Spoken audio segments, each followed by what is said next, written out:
cerebro empiece a contradecirte y a llevarte a no tomar esa decisión.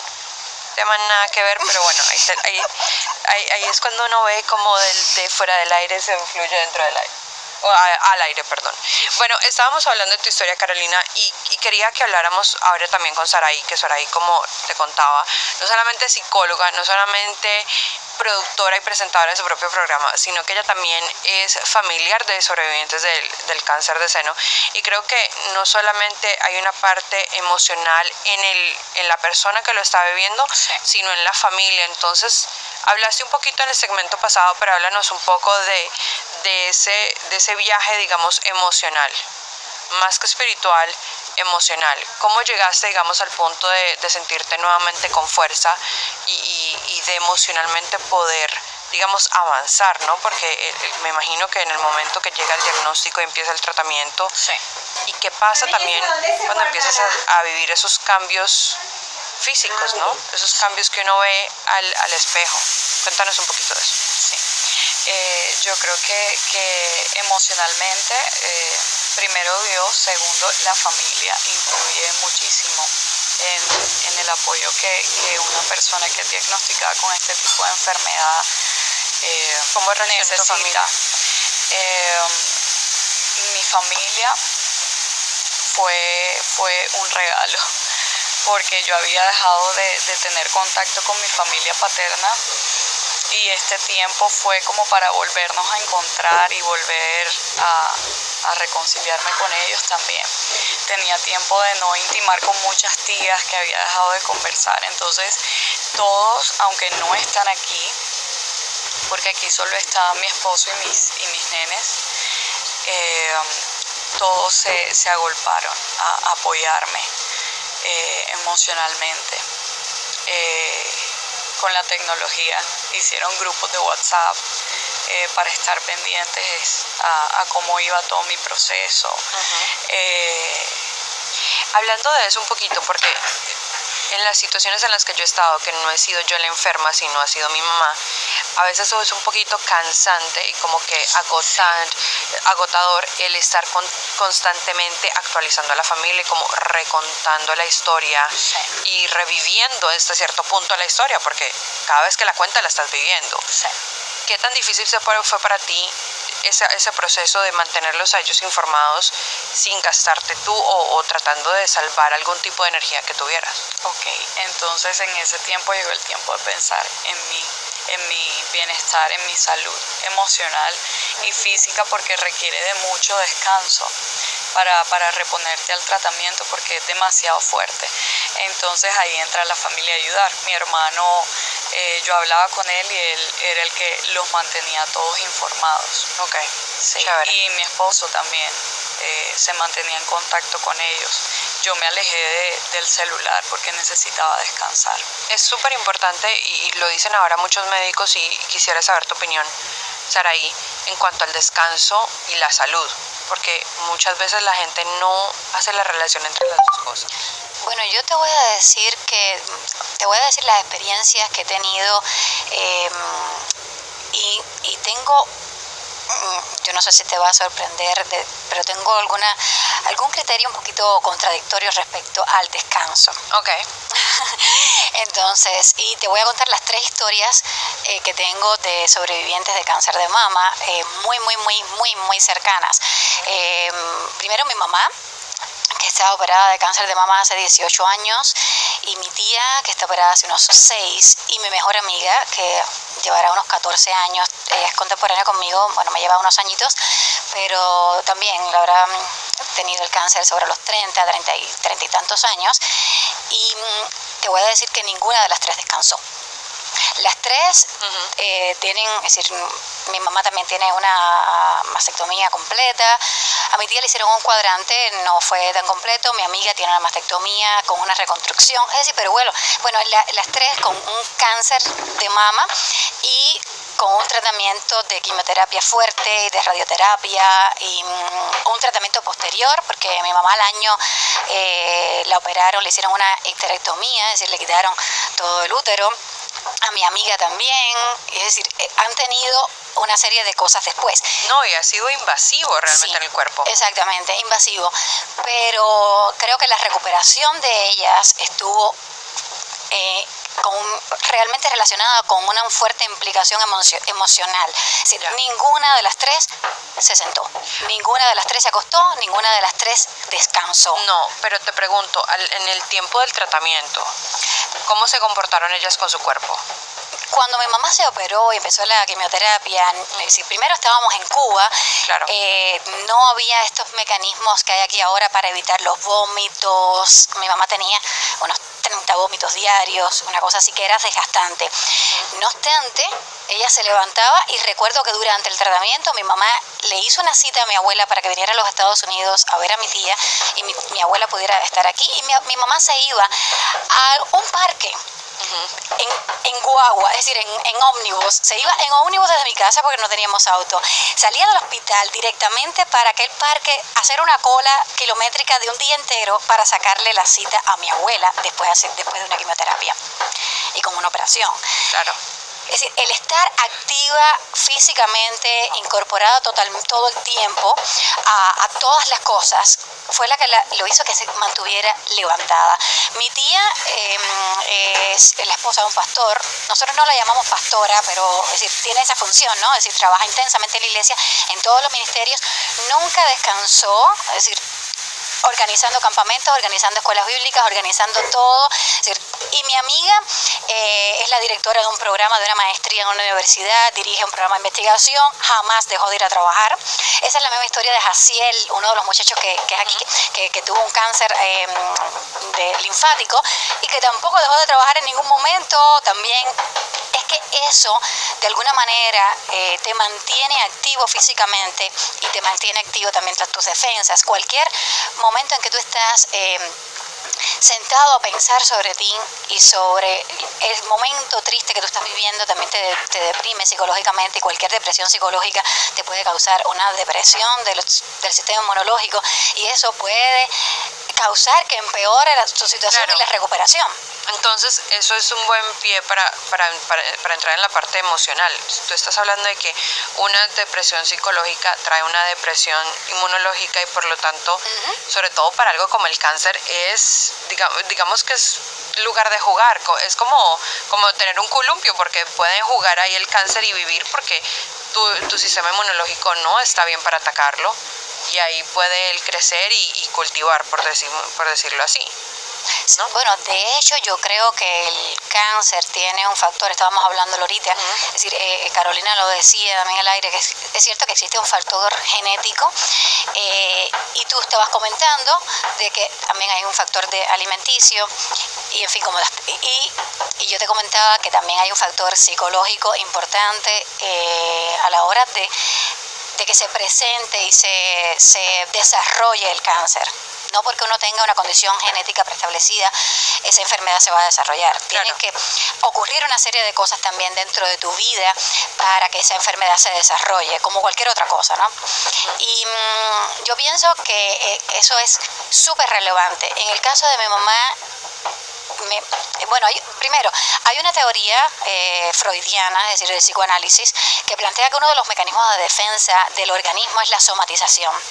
¿Qué quiere decir eso? Convertir en cuerpo todo lo que es psicológico. Llevar a lo físico. Físico. Soma es físico, es cuerpo. Somatizar significa convertir en algo corporal y físico esas cosas que supuestamente son psicológicas. Y es que el organismo humano, el ser humano, no es algo que está desintegrado, y es una mano por una parte, la mama por otro, un pie por otro lugar, la oreja por aquí, y la cabeza, el cerebro y lo psicológico por otro lugar. Y si hablamos también en la parte espiritual, no es que el espíritu está desconectado del alma del cuerpo, o sea, el espíritu afecta el alma y el alma afecta el cuerpo. ¿Qué vas a decir? No tenía ni idea de esa ley. No tenía ni idea porque no sé nada de psicología, pero fíjate qué curioso que en medio de el inicio de todo mi proceso, en mis conversaciones con Dios, Él me dijo: quiero que ores de esta manera. Me hagas una pregunta y yo te voy a dar la respuesta. Y la pregunta fue porque mi cuerpo somatizó. ¿Qué estaba somatizando mi cuerpo? Y y comencé a pedirle que yo pudiera entender por qué mi cuerpo estaba somatizando y que estaba somatizando y no tenía ni idea de esa ley. Ahora me estoy enterando contigo. Y a los días, él me comenzó a hablar del resentimiento que tenía guardado por años y que mi cuerpo estaba comenzando a somatizar. Y él me hablaba que era de mi parte materna, porque estaba en mi seno. Y el seno para todo bebé, para todo ser humano es importantísimo. Durante este tiempo también aprendí que el cuerpo está conectadísimo con las emociones, o sea, somos espiritual mi cuerpo, no lo podemos desintegrar. Y la gente no entiende que cuando dices somos, es que el uno no es que soy espíritu y soy alma por allá por otro lado y entonces mi cuerpo nada que ver, como que lo soy es las tres cosas están interconectadas y una afecta a la otra. Es tanto como decir la postura física cuando uno ora afecta el efecto, digamos, espiritual. O sea, si tú no estás en una posición de adorar, es muy difícil que Dios se manifieste de la misma manera, porque Él entiende la adoración como un lenguaje. O sea, para Él es el lenguaje de hablarle. Si tu postura es como que, whatever, lo tengo que hacer, vas a recibir lo que entregas. Entonces, al menos ese es mi punto de vista, como es lo mismo. O sea, cuando vivimos algo emocional y peor, lo guardamos y lo llevamos al subconsciente y no lo sacamos de nuestra alma y queda ahí, ¿no? Por eso la Biblia habla de, lo estoy súper parafraseando, pero que el resentimiento lleva a la sequedad de huesos, sí, ¿no? Habla de la conexión. Sí. Pero y la gente no se da cuenta, es que de verdad no está hablando de muertos, no está hablando del pasado, está hablando de que seca nuestro cuerpo y lo afecta negativamente, y lo afecta, una de las razones es el cáncer. Así mismo, cualquier cosa que no se resuelve en tu vida, en tus relaciones, en tus emociones, tiene que salir por algún lugar. Y se convierte en un síntoma en algún lugar, tiene que explotar en alguna parte. Para mí ha sido en problemas digestivos, o sea, estamos hablando de gastritis, de ansiedad, de todo eso, pero yo estoy súper consciente de que eso es algo emocional y siempre voy, ok, Dios, ¿qué está pasando? Ok, Dios, ¿qué no estoy viendo? Ok, a preguntarle, porque es que Él es el único que tiene la respuesta. Sí, y en medio de todo, cuando como seres humanos nos enfrentamos a algo así, que fue un cáncer de mama, pero hay personas que enfrentan un divorcio, hay personas que enfrentan la pérdida de un hijo, hay personas que enfrentan muchas pérdidas y que no las vivimos de una manera saludable y las guardamos. Y ahí entro yo como a diferir un poco de lo que Sara estaba diciendo, porque mi lema era lo que no me mata me hace fuerte. Y siempre quise ser fuerte y porque tengo que salir adelante, y esa fortaleza que en realidad al enfrentar algo así me di cuenta que era la mujer más débil que podía existir sobre la faz de la tierra. Claro. O sea, hay momentos en los que es necesario sacar el dolor y no exigirnos tanto. Creo que somos muy duros con nosotros mismos. Claro. Pero mira, creo que hay algo bonito que se ve ahí. ¿Por qué? Porque se da cuenta uno que inclusive en el cáncer el camino de cada uno es diferente y es exactamente lo que uno necesita. Tú necesitabas el descanso, darte cuenta que eres débil, mostrar tu debilidad, vivirla, entenderla y llegar a un punto de apreciarla, porque si no hubo esa debilidad no habría la fortaleza que hay ahora, y con ellas tal vez había una debilidad anterior o había una pasividad anterior o había una negación anterior que ahora es como que no, yo necesito seguir viviendo. O sea, cada uno... No, yo no creo que haya ninguna contradicción, no. Porque, por ejemplo, esto que estás diciendo de que esta posición que a veces asumimos las mujeres, y por eso es que el cáncer de mama tiene una tasa tan alta, de querer ser fuerte por nosotras y por todos los que nos rodean, sí, y esa fortaleza que a veces es externa, Claro. por ejemplo, te voy a contar, el asunto del cáncer de mama de mi mamá fue precisamente por pretender ser fuerte. Mi mamá tuvo que asumir todo el cuidado de mis abuelos paternos, con los que no tenían mucha relación porque eran sus suegros, pero mi abuela se enfermó de una demencia y mi abuelo de otra cosa, y tuvo que atenderlos en una situación es decir, en la que ella no estaba feliz para nada, por supuesto, claro. Porque además de eso, es decir, en una casa que tenía unas condiciones, en Cuba donde no había culeros desechables, ni había nada, y tenía que estar asumiendo, todas sus situaciones de limpieza. Claro. Y bueno, esta situación mantenida de que mi mamá tenía que ser fuerte, tenía que asumirlo todo, y todo y que sobre ella, para mí fue lo que desarrolló el cáncer. Además que, mira, ahí que se puede desarrollar una amargura, un resentimiento, sí.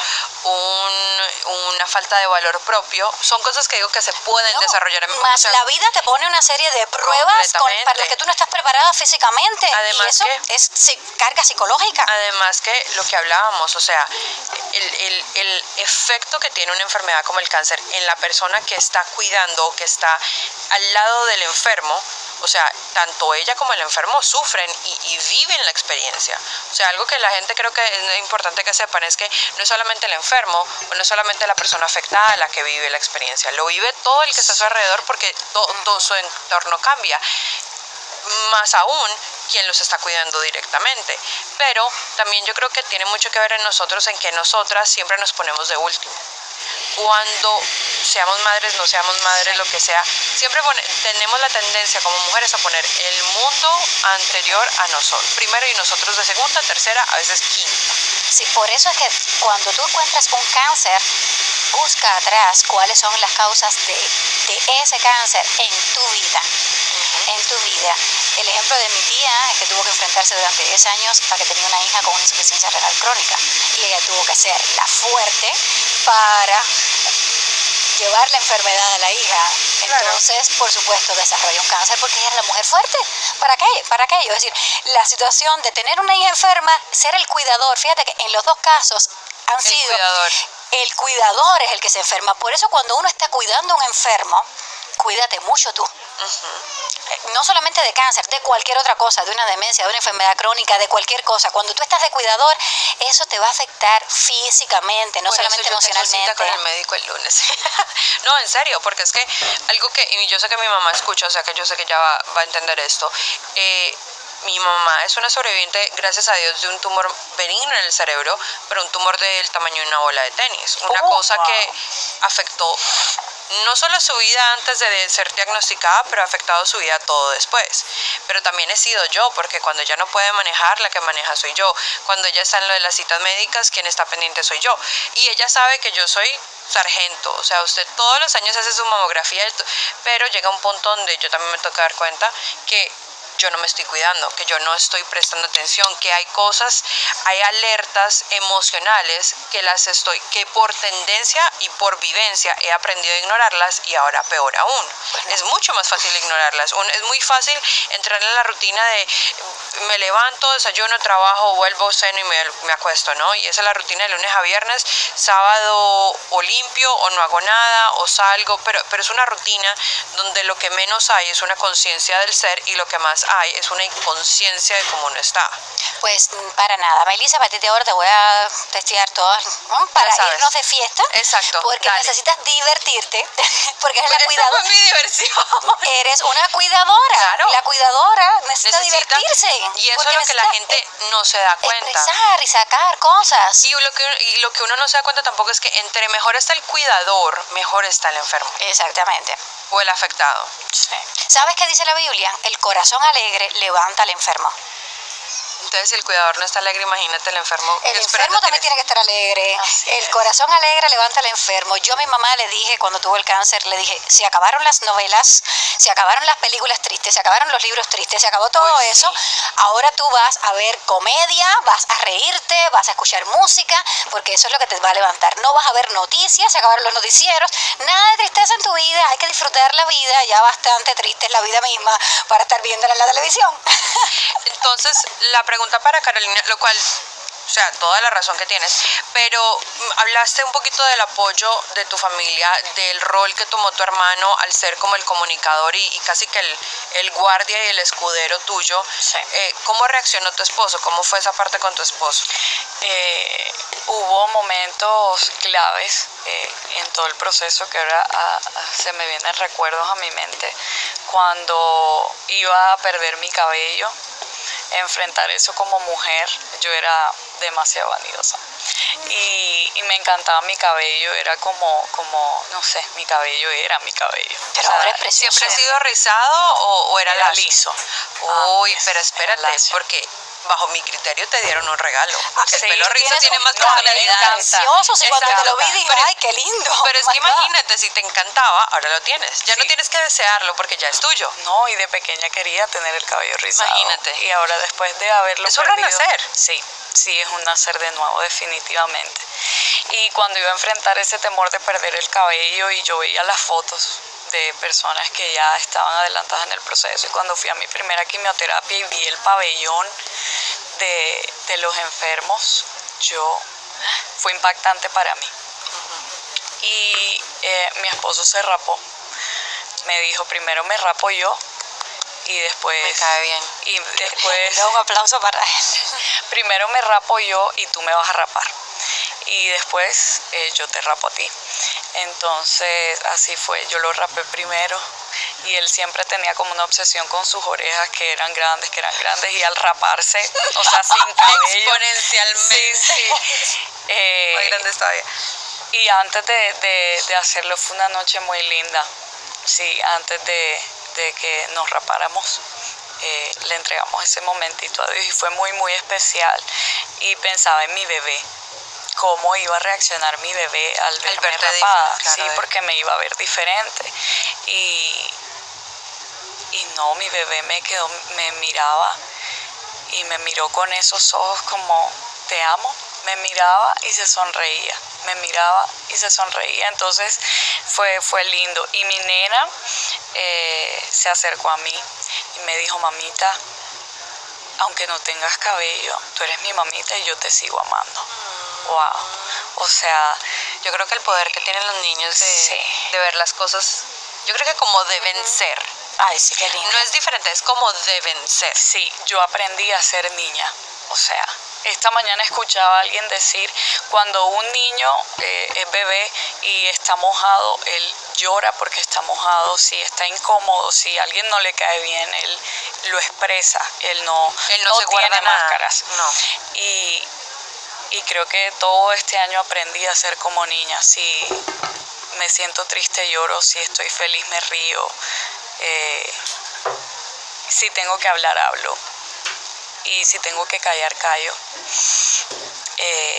Y aprendí a ser débil y aprendí a que en mi debilidad Dios se fortalece y entonces voy a ser mucho más fuerte, porque no es mi fortaleza, es la de Él. Es una gran lección. Yo también, cuando a mi mamá la fueron a operar, que obviamente le raparon un lado, entonces nosotros le terminamos, o sea, no fueron capaces de raparla toda. Le raparon un lado porque entraron por el oído izquierdo para remover. Entonces ella perdió, fue el audio por el oído izquierdo. Entonces siempre me ven con ella, yo siempre estoy al lado derecho de ella, obviamente para que me pueda escuchar. Pero le raparon fue el lado izquierdo, no le rapan el resto de la cabeza, entonces nosotros le cortamos. Yo me fui a cortar el pelo y yo lo quería chiquito, yo lo quería más chiquito que esto. Así, yo Porque yo quería el pelo como ella, o sea, yo estaba tomando ese rol. Mi estilista no me dejó. Una piedra, una rabia, o sea, nosotros en Colombia decimos piedra, me dio tanta rabia, nada más me dejó aquí hasta la cumbamba. No, porque mira tus cachetes, que yo no sé qué. Y yo, pero mira.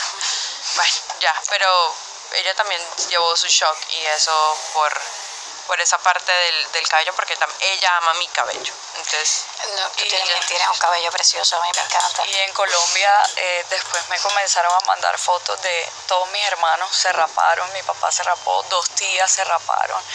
Entonces fue como toda la familia. ¡Qué lindo, my God! O sea, wow. para mí fue supremamente importante. O sea, no me sentí sola, para nada. bueno, vamos a continuar y a terminar la conversación en el próximo bloque, pero por ahora vamos a un break. Esto es A Todo Color. insistente porque creo que es un tema caro, te puedo decir caro. Claro que sí. Que la gente no ve, que la gente no escucha, que la gente creemos que la alegría es la falta de preocupación, de tristeza, algo más, pero yo creo que la alegría es la conciencia de que aunque existan todas estas cosas, la podemos sobrepasar, ¿no? Además, como lo has hecho tú. Sí. Fuera del aire me estabas comentando un poquito de esta necesidad esta tendencia que tenemos, ¿no? De siempre mostrarnos fuertes, de siempre poner la mejor cara. Háblame un poquito más de lo que me estabas contando fuera del aire. Sí, que siempre hemos crecido en una sociedad que te exige más de lo que tú puedes hacer y nos acostumbramos a ser duros con nosotros mismos. Y creo que después de haber terminado un tratamiento como el que terminé, aprendí a ser niña. Cuando un niño, que hablábamos fuera del aire, cuando un niño está mojado, él llora porque está mojado. O sea, él si no habla, se comunica. Él se comunica y se expresa. Sí. Si a alguien no le cae bien, tú no me vas a cargar. Oye, eso me parece impresionante de los niños. Sí. Ellos pueden saber casi que inmediatamente si esta persona es bien para mí o no. Y cuando hay una persona con malas intenciones, lo que sea, ellos lo notan automáticamente. Sí. Y entonces es como aprender a ser como niños. Si lo que tú nos comentabas, que estás enfrentando esta situación con tu mamá, es válido que tú te sientas cansada. Entonces la sociedad nos dice, tienes que ser fuerte. Sí, es saludable vivir las pérdidas, los duelos que tú necesitas vivir y luego ya pasado el tiempo, tú tienes un tiempo de paz. Pero si decimos, en medio del dolor, tengo que estar feliz. Imagínate yo recibiendo una quimioterapia que duraba 8 días vomitando. Tienes que tener fe. Vamos adelante, tú vas a salir de esto. Sí, yo sé que voy a salir de esto, pero en este momento necesito reposo. Y dejar de exigirme a mí misma. Y cuando estaba incómoda, expresar estoy incómoda. Si estoy feliz como un nene. Claro, como un nene. Además que mira, como niños. yo creo que en eso entra el papel como de alguien como Saraí es tan importante, ¿no? Porque aunque en ciertas iglesias y digamos que en la iglesia en general, digamos que tratan de separar la espiritualidad de la como la psicología, es completamente importante y necesaria porque son los psicólogos, terapeutas, consejeros quienes nos ayudan a pasar por este proceso, ¿no? Y yo quitaría un poquito el consejero a un lado porque el consejero tiende a ser más por el lado espiritual y se te va más por ese lado que por el emocional. Yo los dejaría en terapeutas, psicólogos, quienes son cruciales en darte ese espacio de simplemente hablar, expresar, soltar aquello que es normal, sobre todo con un diagnóstico como un cáncer, y te permiten vivirlo, expresarlo, te ayudan a procesarlo, porque lo que la gente, Saraí una vez dijo algo como que lo que uno no procesa, uno somatiza, algo así. Hemos hablado antes de este, digamos, rango de emociones y situaciones, pero es cierto, el procesarlo permite eliminarlo.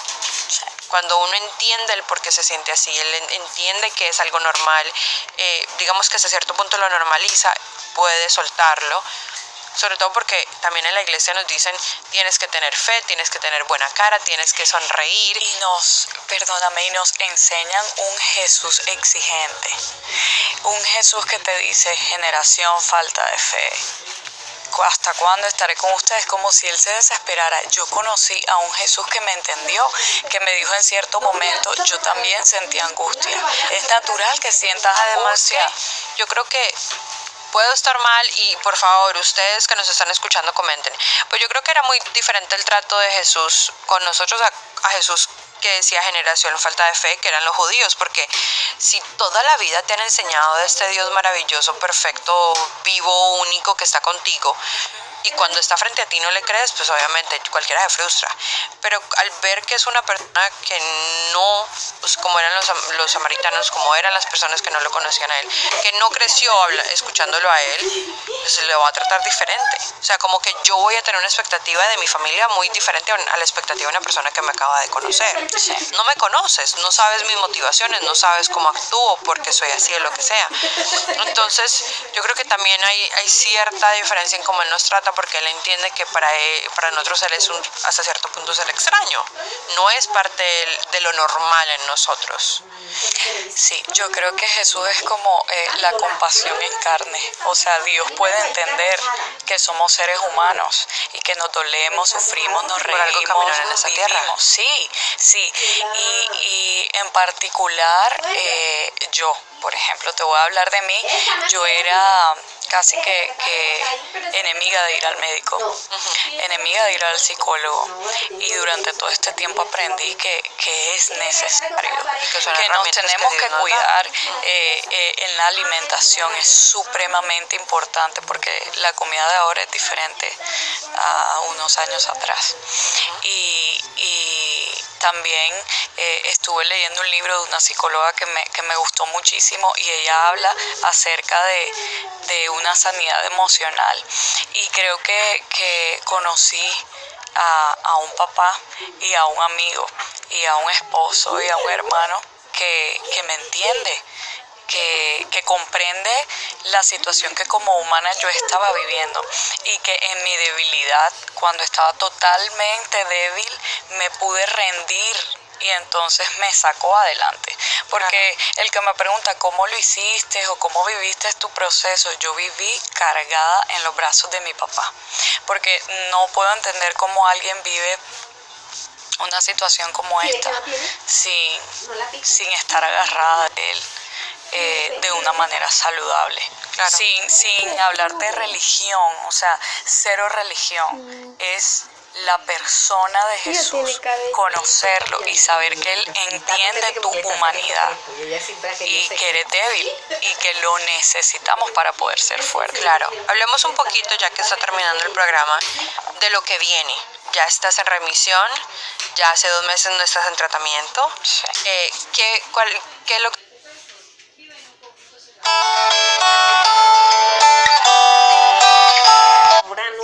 ¿Qué más viene? Como cuando un niño, ¿qué hago ahora? Ajá. ¿Cuáles son mis sueños? ¿A qué sueños renuncié? ¿Hay algo más en tu proceso de salud que hace falta? Sí, tengo que tomar una medicina por 5 años. Okay. Y como el cuerpo de la mujer sufre cambios hormonales, entonces también me bajan niveles de hormonas en mi cuerpo, porque hay varios tipos de cáncer, el genético y el hormonal. Y el que a mí me diagnosticaron era hormonal, entonces necesitan bajar las hormonas de mi cuerpo. Oh, wow. Y seguir con estas medicinas por 5 años más. Entonces juiciosa a cumplir con mi tratamiento. Y lo que decía, los sueños. ¿Cuáles son los sueños entonces ahora? Como les decía ahorita, afuera del aire, siempre quise estudiar comunicación social. Y no la estudié porque era muy difícil o no era lo que me iba a dar dinero. Pero ahora en un volver a nacer es ver qué me gusta y qué quiero hacer por mí, como mujer, como madre, pero sobre todo como mujer. ¿Cuáles son los sueños que dejé atrás y talentos que están escondidos y que quiero comenzar a experimentar? Me encanta la cocina, me encantaría estudiar cocina, algo que tenga que ver con la comunicación social y la música. Me apasiona la música y nunca lo ejercí como algo profesional. Entonces hay vida por delante. Entonces a ir tras esos sueños que tengo. Bueno, sabemos que Dios se los va a cumplir de alguna manera, ¿no? A veces no de la manera que esperamos, pero definitivamente de la manera que Él sabe que es la que más nos beneficia. Sí. Y gracias por haber compartido tu historia y por compartirla con todos nosotros. Yo creo que es muy fácil hacer de este mes y de este espacio en el que se habla del cáncer de seno, hacerlo sobrio, hacerlo muy a veces frío o triste o incierto, porque como dices tú, ¿no? Cuando lo primero que se viene a la mente es muerte. Cuando llega una sentencia o un diagnóstico como es el cáncer, siente uno que hay una sentencia de muerte como justo después, es como un papel detrás del otro, ¿no? Sí. Pero uno no necesariamente tiene que firmar ese segundo, ¿no? Y aceptar el que viene la muerte. Uno puede tomar una cara diferente y como has hablado tú, es un proceso, ¿no? No es que llegaste a la fe absoluta justo después de ser diagnosticada, fue un proceso, fue un camino, y yo creo que es un camino que debemos aceptar, no solamente con el cáncer, sino con todo. Como hablábamos fuera del aire, es normal tener rabia. Dios no se sorprende con la rabia. Exacto. No te juzga por eso. No te juzga, no se sorprende. Para Él entiende que es una parte normal del proceso. Yo creo que hasta cierto punto lo vivió con su hijo, porque tal vez Jesús no tenía rabia, pero sí tenía frustración, ¿no? O sea, si él hasta dijo, oye, si es posible, quítame esto porque yo no quiero. Sí, esa palabra me la regaló un día antes que me dieran el diagnóstico, porque yo no quería, Claro. o sea, yo quería que saliera negativo. Y se vino a mi mente esa oración que él hizo en el Getsemaní, que le dijo, pasa de mí esta copa, pero que se haga tu voluntad y no la mía. Pero creo que soy una antes y una después de este proceso. No, y mira que eso te demuestra la humanidad de Jesús, y por lo tanto la conciencia de Dios sobre el proceso, digamos, emocional que vivimos en ese tiempo de pasar por algo difícil, ¿no? Sí. Él entiende que vamos a pasar por duda, Él entiende que vamos a pasar por rabia. Crisis de fe. Exacto, que vamos a tener crisis de fe. Y yo creo que a veces esas crisis de fe es como una semilla. Una semilla tiene que vivir un rompimiento antes de dar un fruto. Si la semilla se queda intacta, pues nunca hay fruto. Sí. Si ella no literalmente muere, no hay un fruto. Y a veces yo creo que es morir a esa persona antigua, a esa persona religiosa que no se de fachada a fachada. Yo doy mi mejor cara, tú das tu mejor cara y nos entendemos. Y nuestras caretas se entienden. Y como romper con eso y decir, ok, esto es quien realmente soy. Exacto. Y Dios entonces dice, ok, entonces ahora yo te voy a mostrar quién realmente soy yo. Así es, literal. Lo cual rompe todos los paradigmas. Rompe todos los esquemas que la gente entiende, y yo creo que es importante. Yo creo que de ahí viene la verdadera alegría. No de mostrar nuestra mejor cara, pero de tener una tranquilidad de saber, pase lo que pase, Dios está conmigo, Dios es real, lo conozco, Él me conoce a mí, y vamos a pasar por esta. Así que muchas gracias, esta es tu casa. Gracias. Bienvenida cuando tú quieras. Podemos hablar de música, aquí nos gusta mucho la música. Sí, a mí también. Así que cuando tú quieras puedes venir. Esto ha sido Todo Color, ya se acabó el programa, así que hasta el próximo viernes, que tengan muy buena noche, pórtate muy bien, y aquí nos vemos en CBC La Voz. Bye.